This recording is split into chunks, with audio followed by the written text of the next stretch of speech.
Olá, graça e paz. Mais uma vez aqui para nós caminharmos mais um bocadinho na palavra do Senhor. Desejo que quando vocês estiverem ouvindo essa mensagem, sejam ricamente abençoados por Deus.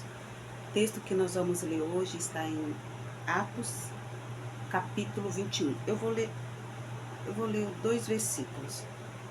Atos, capítulo 21, o versículo 21 diz assim: E foram informados a teu respeito, que ensinas todos os judeus entre os gentios a apostatarem de Moisés, dizendo-lhes que não devem circuncidar os filhos, nem andar segundo os costumes da lei. 22. Que se há de fazer, pois? Certamente saberão da tua chegada. Faze, portanto, o que te vamos dizer. Estão entre nós 4 homens que voluntariamente aceitaram votos. Toma-os, purifica-te com eles e faze a despesa necessária para que raspem a cabeça. E saberão todos que não é verdade o que se diz a teu respeito, e que, pelo contrário, andas também tu mesmo guardando a lei. Li até o versículo 24. Essa passagem, a partir do versículo 17, nos fala sobre a chegada de Paulo a Jerusalém. Paulo chega em Jerusalém e esse texto que a gente leu tinha uma fofoca ali, tinha uma mentira a respeito de Paulo. Estavam falando que Paulo ele estava apostatando, né, de Moisés, que Paulo estava ensinando tudo errado, que Paulo não obedecia mais à lei. Enfim, estavam fazendo assim, como nós dizemos, a caveira de Paulo. E quando ele chega em Jerusalém, os irmãos ali com cuidado de que aquilo atingisse Paulo, eles querendo evitar, eles deram esse conselho para Paulo. A gente tem aqui 4 homens, porque eles sabiam que Paulo ia entrar no templo para ensinar. Então, para evitar, né, a mentira, eles aconselharam Paulo pegar esses 4 homens, fazer votos, se purificar, para que depois entrassem no templo, para provar para os irmãos que Paulo não estava infringindo a lei. E Paulo assim fez, tudo certinho, conforme o conselho dos irmãos. Nós estamos falando, irmão, de um apóstolo que escreveu cartas, de um apóstolo que estava ensinando sobre Jesus, que a velha aliança já tinha acabado, agora estavam vivendo a nova aliança. E mesmo assim, ele não viu problema nenhum em aceitar o conselho dos irmãos, porque para ele o que importava era o evangelho ser pregado. E tinha toda essa confusão contra Paulo. Paulo fez tudo direitinho e foi para o templo.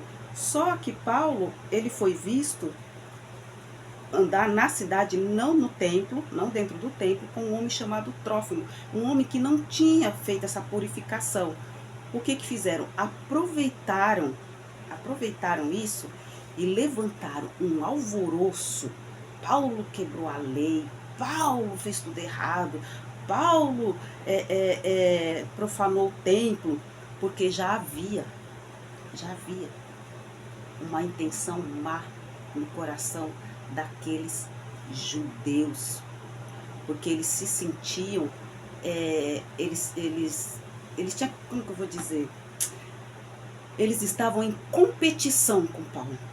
Eles pouco estavam se importando que a lei realmente fosse seguida. Eles não estavam preocupados se a lei foi quebrada, eles não estavam preocupados com as pessoas que estavam em volta. Tampouco eles estavam preocupados com os gentios que Paulo estava alcançando, que Paulo estava ensinando, porque Paulo estava trazendo os gentios e estava aquele burburinho, mas eles têm que se circuncidar, eles têm que vir para a lei e aquela coisa toda, e Paulo fala, calma, não é assim, já passou. Então ficou acertado, deixa eu ver se eu acho onde que a decisão que eles tomaram para os gentios, né? Eles falam assim, olha, que eles se abstenham das coisas sacrificadas aos ídolos, do sangue, da carne de animais sufocados e das relações sexuais ilícitas. Não precisa fazer o ritual da circuncisão. Jesus, agora é Jesus. Jesus já morreu na cruz por vocês. Mas os judeus, os líderes, não estavam preocupados com os gentios.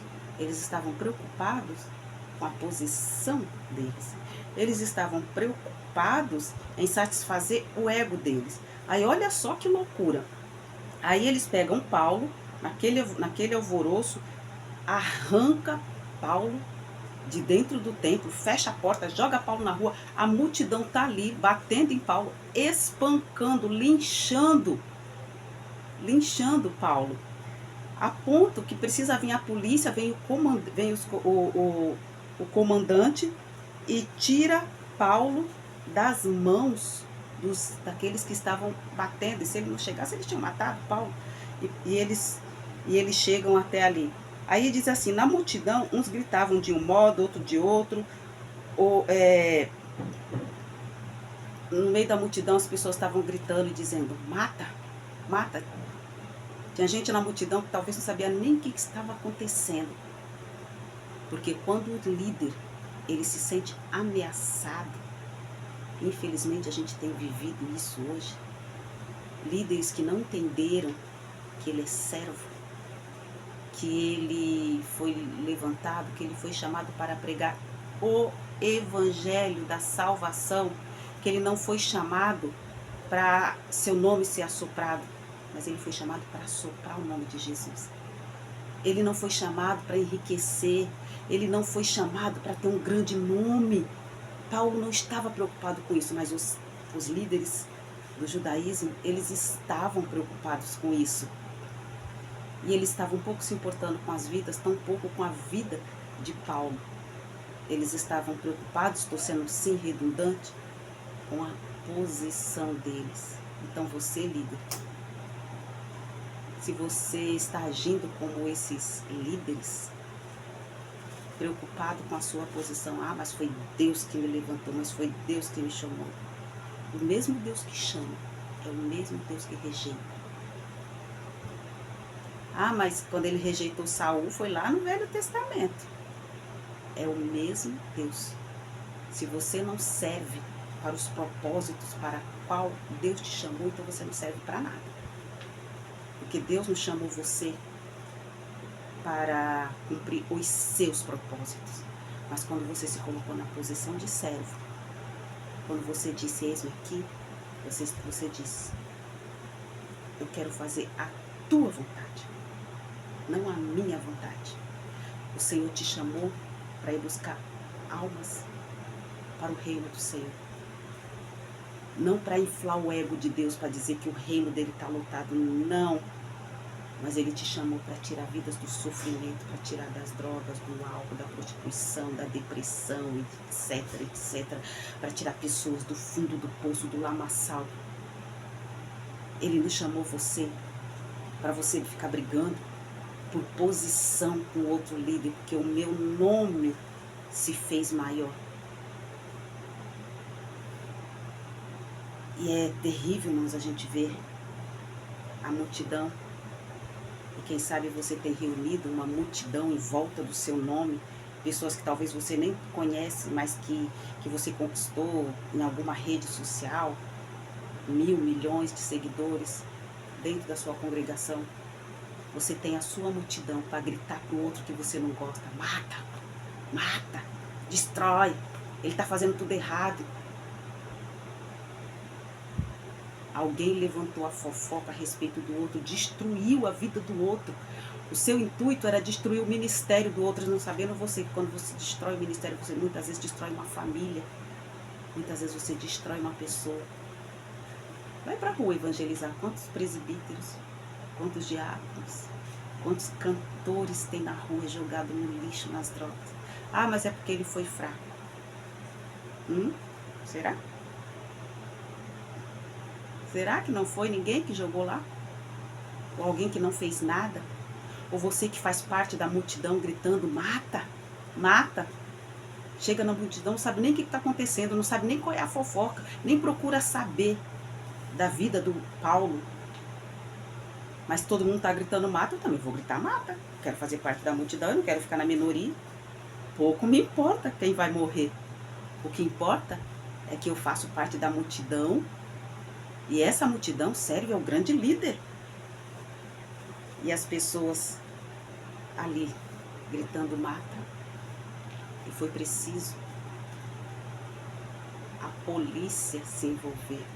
Foi preciso um comandante chegar para tirar Paulo das mãos dos irmãos assassinos que queriam matar por causa de uma fofoca, sendo que Paulo tinha feito tudo direitinho. Ele tinha...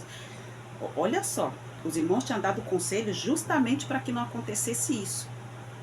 Só que quem estava no encalço de Paulo, pouco estava se importando se Paulo ia fazer tudo certo ou não. Eles precisavam tirar Paulo do caminho deles, porque eles só podiam voltar à evidência se Paulo saísse do caminho, sendo que Paulo não estava se autoproclamando. Paulo estava proclamando o nome de Cristo. Então, logo, eles precisavam tirar Cristo do caminho deles. Quem sabe, a pessoa que você está perseguindo, você quer tirar ela do seu caminho, e essa pessoa está proclamando o nome de Cristo. Não é ela que você está perseguindo, mas é Cristo. Foi isso que o Senhor disse para Paulo. Quando no caminho de Damasco, ele disse: por que me persegues? Por que você está perseguindo Cristo? É você. Você que prega no púlpito, você que dirige igreja, faz coisas lindas. Mas para você se sobressair, você precisa tirar outro do seu caminho. Só que esse outro está proclamando o nome de Cristo. Então, logo você está perseguindo Cristo. Matam. Se você já tem a sua multidão, então essa é a sua recompensa. A sua multidão. Aquelas pessoas que você contaminou, aquelas pessoas que você juntou.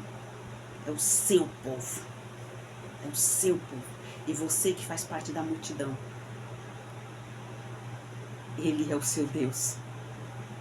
Porque a quem você serve, esse é o seu Deus. Vou ficar só por aqui para você ficar pensando. Que o Senhor te abençoe e te guarde. Que em tudo que você colocar as tuas mãos de maneira lícita e honesta seja abençoado por Deus. Amém.